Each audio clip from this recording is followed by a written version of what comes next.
So weather changes are going to be happening. It's definitely turned out to be a warm one out there. 80 degrees is right around our normal high for this time of year. We touched on that yesterday. We're going to be well above that for the next couple of days at least. Record splits on this day, 98 and 37. And yes, we are seeing now a little bit of a deficit for the month of September, but we're going to be catching up to that as we do have a lot of moisture that's going to be making a push into our area. So I think that's going to give us a surplus before this work week is over with. Okay, so low 80s already for Louisa, Ashland down to Richmond, Petersburg.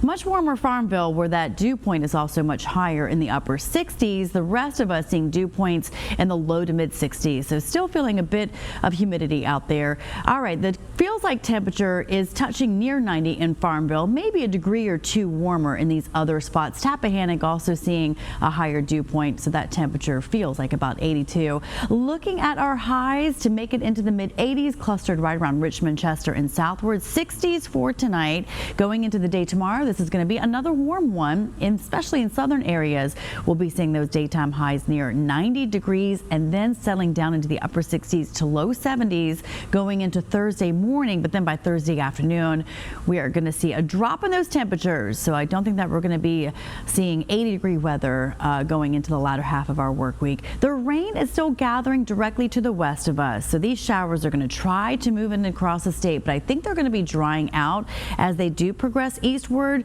not really able to hold together all that much, but we still have that trough of low pressure that is centered right on top of us. So that is creating some instability.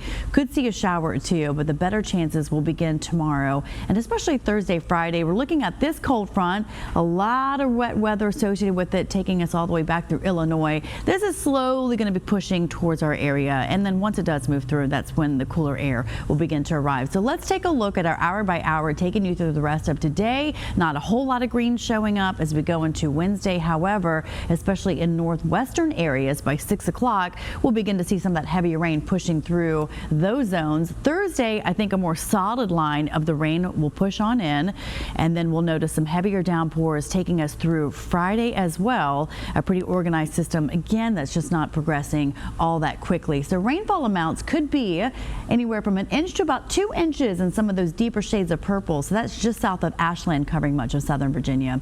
All right, the tropics, Gabrielle, it is a Cat 4 hurricane still bending away from the eastern seaboard, making a lot of movement across the Atlantic Ocean and able to sustain itself. And we'll continue to watch these two systems here that might take shape as the water is so much warmer where they're beginning to push through. So we will monitor that. But our weather for us is actually coming in out of the west with those showers, thunderstorms, and that will start Wednesday, Thursday, and Friday.